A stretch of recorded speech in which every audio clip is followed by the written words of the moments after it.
This video is going to demonstrate the Playback tab for the Milestone X-Protect.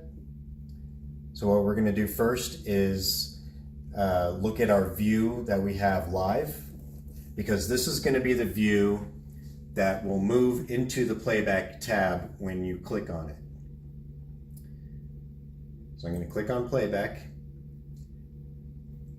and it'll immediately freeze Playback and go to whatever time was last put into the timeline and the time, or the date and time that was last placed there. But it will be the cameras that you had previously displayed in your live view. Now, the reason why you're seeing this cloudy effect or this fogging effect is because at the moment, at this date and time, 5:25 at 5 a.m., it's in between all motion, which means there's nothing to show. So although you're getting a screenshot of something, there's no motion at this time. All right. The basic controls that you're going to see in the playback mode are down at the bottom. All right, from left to right, you'll have the playback speed. You can set this to what you want prior to hitting play. And this helps you set if you want to keep it at 2x and then play backwards. It'll play at a 2x speed. You could stop it and play forward, and it'll stay at that 2x speed.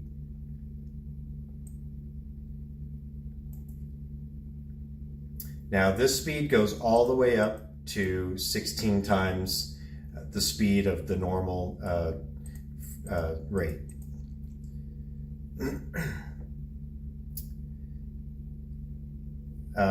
Here is your play forward and play backwards, and these are your sequences and or next images. So you can go back to a previously recorded sequence or move ahead to the last sequence. If you hit last sequence, it'll move to the last recording of the current date. So if this was set at 5:23 at 5 a.m. and I were to hit this last sequence, it'll move it all the way to 5:25 to the current time, which is 10 a.m. right now. Over here you have the slider. It's kind of like with Prism, where you would be able to zoom the timeline in and out. Well, here you just hit the plus or minus sign to change the increments of motion so that you can zoom it out to see an entire hour from this line here, not back here. It'll be an hour from this line, or move it back down to 10-minute increments. Now I'm going to leave it at 10 minutes to demonstrate some things to you. You'll notice that there's two timelines now. The first one will be whichever camera you have selected, demonstrated by the blue border. So right now this camera is the one that's selected, in which case it'll also put the title of the camera down on the timeline here on the left. We're going to select the side lift parking view for this demonstration. Now you'll notice there's no PTZ controls, but you have the cursor icon for digital zoom. Whether this is fogged over or not, it will do the digital zoom. And then simply scroll the wheel back to unzoom it. Also, you'll have the controls here for a digital zoom. Now, they're all foggy because, as you can see, this blue time indicator, wherever this blue line is also the time that it's on now. So if I were to click and drag this, both cameras, this one turns clear, demonstrating that on your timeline you have a recorded motion. Down at the bottom is all views at once. So right now, at 5:05 and 19 seconds, there is only live footage from this camera, even though it's searching for and tracking motion for all cameras at the same time, which is why as I move this timeline, you'll see different cameras turn clear at different intervals, showing that there's some kind of motion happening at those times.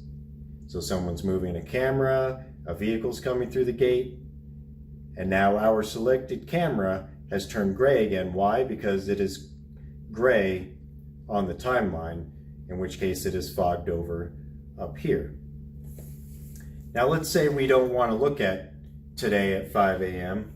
We want to go back much further or forward ahead a certain time to look at a certain time frame. We'll simply click on the date and it'll bring up a calendar. The same time frame as for Prism, which is about 60 days of playback footage. So we'll just demonstrate that by going back to the 20th. Down here, you can go ahead and either use the up and down arrows to change the times, or I could also simply type in the time that I want.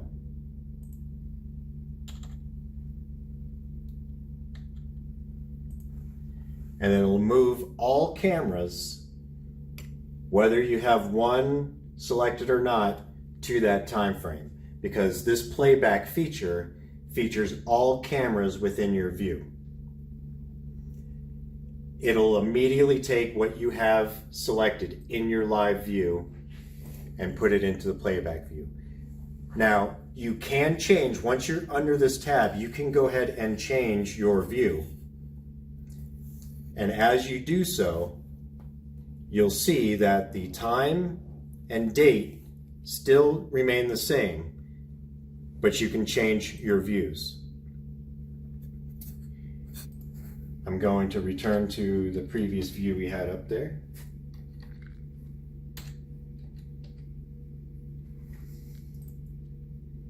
Okay. Now, when we select a camera and we want to save an increment of motion, what we'll do is we'll go over here to the time bracket mode, or the time selection mode. We're going to click that, and now you'll see a bracket indicating the start and the end of the time that you want to save. So we're going to go ahead and move this motion center, and then I'm going to move the brackets to the entire sequence of motion I have for the side lift parking right here. Now I would simply export what's bracketed by coming to export, clicking on export again. Now you'll see the camera that's selected will be populated into this drop down. And then you'll choose the location where you'll want this to be saved. So what you'll do is you'll click on these three dots.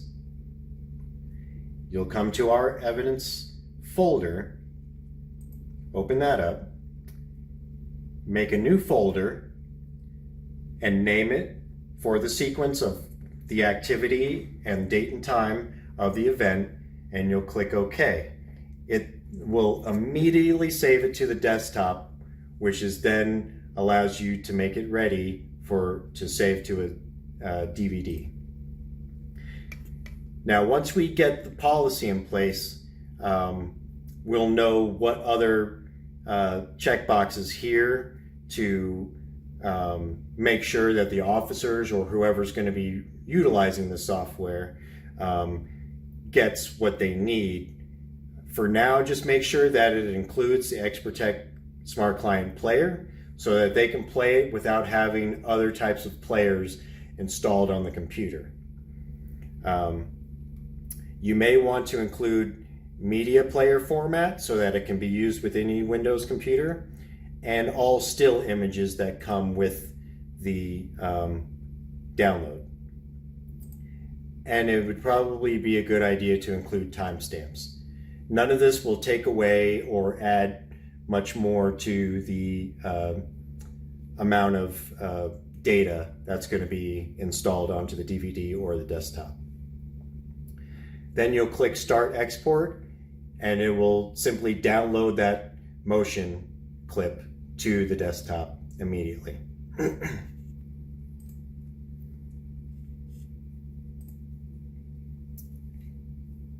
Now, if we want to include more than one view, we simply use the checkboxes here, and then you'll make sure that your brackets are in place and that you're in the time selection mode, and click Export.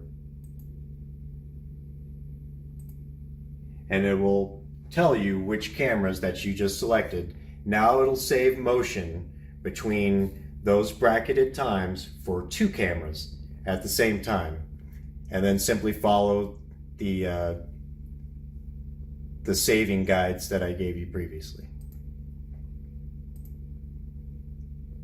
And that concludes this playback feature.